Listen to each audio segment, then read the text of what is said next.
அமைச்சர் பொன்முடிக்கு எதிரான வழக்கு சென்னை உயர்நீதிமன்றத்தில் இன்று விசாரணைக்கு வருகிறது.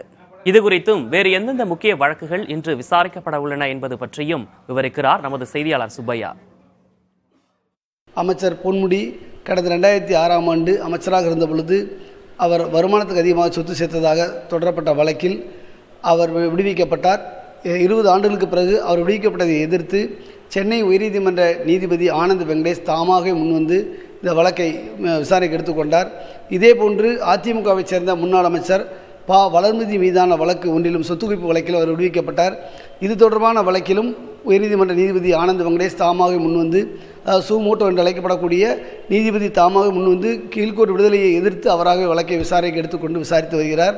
அடுத்தபடியாக பார்த்தீங்கன்னா சவுக்கு சங்கர், யூடியூபர் சவுக்கு சங்கர் தொடர்பான நேர்காணலை ஒளிபரப்பியதாக ரெட்ஃபிக்ஸ் நிறுவனத்துடைய தலைமை நிர்வாகி ஃபெலிக்ஸ் ஜெரால்டு முன்ஜாமீன் கேட்டு அந்த மனு தள்ளுபடி செய்யப்பட்டுள்ளது. இந்த நிலையில் சிறையிலிருந்து வரும் அவர் ஜாமீன் கேட்டு மனு தாக்கல் செய்துள்ளார். இந்த மனு இன்று உயர்நீதிமன்ற நீதிபதி தமிழ்ச்செல்வி முன்பு விசாரணைக்கு வர உள்ளது.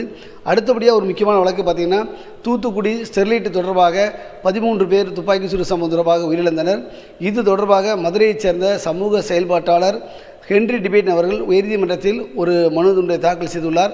அந்த மனுவில் இந்த 13 பேர் பலியான சம்பவம் தொடர்பாக உரிய நியாயமான விசாரணை நடத்தப்பட வேண்டும் என்றும் இது தொடர்பாக தேசிய மனித உரிமை ஆணையத்திற்கு விசாரணைக்கு உத்தரவிடக் கோரி உயர்நீதிமன்றத்தில் தாக்கல் செய்த மனுவும் நாளை விசாரணைக்கு பட்டியலிடப்பட்டுள்ளது. அடுத்தபடியாக பார்த்திங்கன்னா சென்னையில் உள்ள காளிகாம்பாள் கோயிலுடைய அர்ச்சகர் கார்த்திக் முனுசாமி என்பவர் ஒரு பாலியல் தொடர்பான சர்ச்சையில் சிக்கினார்.